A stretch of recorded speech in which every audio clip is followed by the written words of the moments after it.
America president Obama ఫ్యామిలీకి అంకితమైపోయాడు. కుటుంబంతో సరదాగా గడుపుతున్నారు.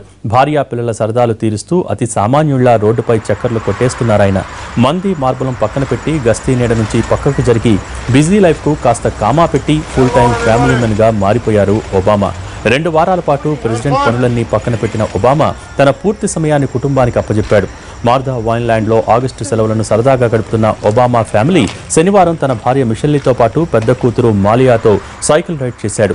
ముందు మిషెల్లీ రైడ్ చేస్తుండగా మధ్యలో కూతురు, ఆ వెనకాలే ఒబామా సైకిల్ తొక్కుకుంటూ తన ఫ్యామిలీని అనుసరించాడు. అయితే తన తండ్రితో కలిసి రైడ్ చేస్తున్న మాలియా ఫేస్లో ఎలాంటి ఆనందం మాత్రం కనిపించలేదు.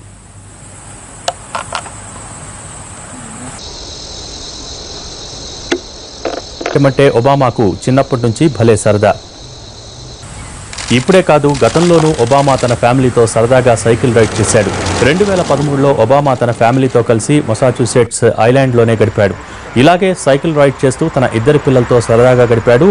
అయితే అప్పట్లో మిషెల్లీ ఒబామాల మధ్య ఎలాంటి విభేదాలు లేవు. అందుకే ఆ ట్రిప్ను ఒబామా ఫ్యామిలీ బాగా ఎంజాయ్ చేసింది. అయితే ప్రస్తుతం వెకేషన్లో ఉన్న ఒబామా కుటుంబంలో పెద్దగా ఉత్సాహం కనిపించడం లేదు. ముఖ్యంగా పెద్ద కూతురు మరీ డల్గా ఉంది. ఇందుకు కారణం మిషెల్లీ ఒబామా త్వరలో విడాకులు తీసుకుంటారనే ఊహాగానాలు జోరుగా సాగుతున్నాయి.